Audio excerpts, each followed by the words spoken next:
diterapkannya suatu aturan atau kebijakan masuk sekolah pukul 5 pagi karena sudah menjadi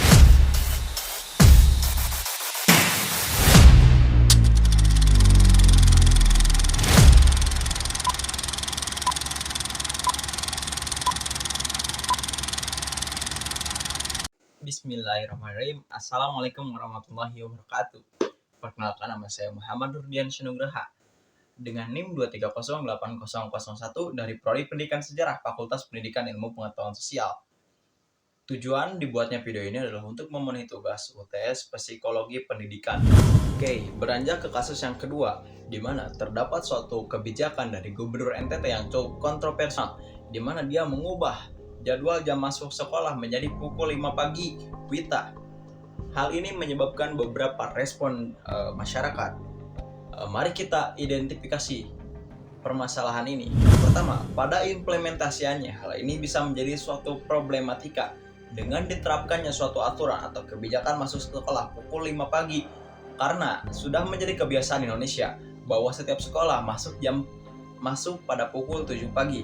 Dan jika ada yang membuat peraturan baru, tentunya hal tersebut akan menimbulkan suatu stigma dan skeptis terkait kebijakan baru tersebut. Mungkin apabila penerapan aturan tersebut dilakukan di beberapa negara yang sudah maju akan dianggap sebagai hal yang lumrah, karena di beberapa negara yang sudah maju tersebut tingkat disiplin dan atas kerjanya sudah tinggi. Selain itu, perubahan ini bisa menjadi suatu problematika karena akan menyebabkan siswa kekurangan tidur dan hal ini akan berdampak pada kesehatan mental dari mental siswa. Dari pernyataan Gubernur NTT menginginkan kedisiplinan dan etos kerja bagi siswa, namun kesehatan mental dapat mengganggu kedisiplinan dan mengurangi fokus belajar. Ada juga risiko keamanan karena jam 5 pagi, jalan masih sepi dan tidak ada transportasi yang beroperasi. Dan juga yang terakhir, guru dan siswa harus beradaptasi dengan perubahan ini. Kemudian yang kedua, kita akan menganalisis kenapa kasus ini bisa terjadi. Kasus ini bisa terjadi karena Gubernur NTT, Victor Bungtilulai Skodat, menginginkan untuk membangun karakter siswa yang memiliki kedisiplinan dalam belajar dan etos kerja siswa melalui kebijakan ini, yang dimana siswa diminta untuk tidur pukul 10 WITA malam dan bangun pukul 4 WITA pagi. Hal ini juga dilakukan untuk memulihkan dan meningkatkan mutu pendidikan di NTT. Namun dikarenakan respon dari masyarakat dan Dinas Pendidikan dan Kebudayaan, merevisi aturan ini menjadi pukul 5:30 pagi WITA, dan hal tersebut akan dievaluasi secara terus-menerus dengan melibatkan para akademisi, praktisi pendidikan, serta tokoh agama. Apakah kebijakan tersebut merugikan atau bahkan malah meningkatkan mutu pendidikan di NTT? Kemudian, setelah kita mengidentifikasi dan menganalisis kenapa masa ini bisa terjadi, selanjutnya kita akan menganalisis faktor-faktor mengapa kasus ini bisa terjadi. Yang pertama, tentu saja Gubernur NTT menganggap bahwa mutu dan kualitas pendidikan masih kurang baik sehingga harus dipulihkan dan ditingkatkan melalui usulan kebijakan ini dari Gubernur NTT terkait masuk pukul jam 5 pagi. Yang kedua, Provinsi NTT juga sudah mengalokasikan 50% dananya untuk dimasukkan ke dalam APBD, dan hal ini digunakan untuk pendidikan, tetapi masih minimnya lulusan SMA derajat di NTT yang diterima perguruan tinggi yang ternama, khususnya di Pulau Jawa, sehingga mengeluarkan kebijakan tersebut atas reaksi dari realitas tersebut. Yang ketiga, penerapan dilakukan oleh Dinas Pendidikan dan Kebudayaan, tetapi merevisi waktunya menjadi pukul 5:30 WITA pagi.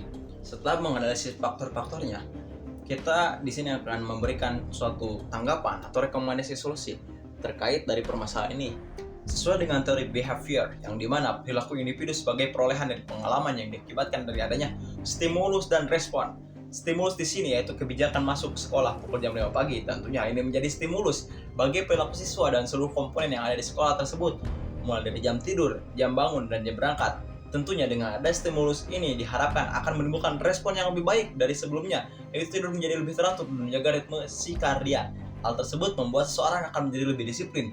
Tetapi kita tidak boleh menutup kemungkinan terkait dampak-dampak lain dari adanya kebijakan ini, seperti kesehatan mental yang sudah saya jelaskan tadi, serta keamanan dikarenakan transportasi belum beroperasi, dan dampak-dampak lainnya.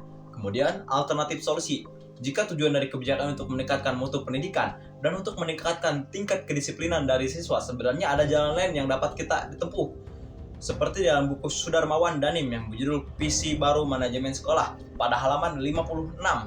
6. Terdapat faktor-faktor yang mempengaruhi mutu pendidikan, yaitu memperbaiki mutu guru. Hal itu dapat dilakukan dengan cara memperbaiki kualifikasi guru, memperbaiki sistem pengembangan guru, dan memperbaiki sistem pengawasan guru. Selain itu, adanya kurikulum yang konsisten, dinamis, dan terpadu dapat memungkinkan dan memudahkan standar mutu yang diharapkan, sehingga goals atau tujuan yang dapat dicapai secara maksimal.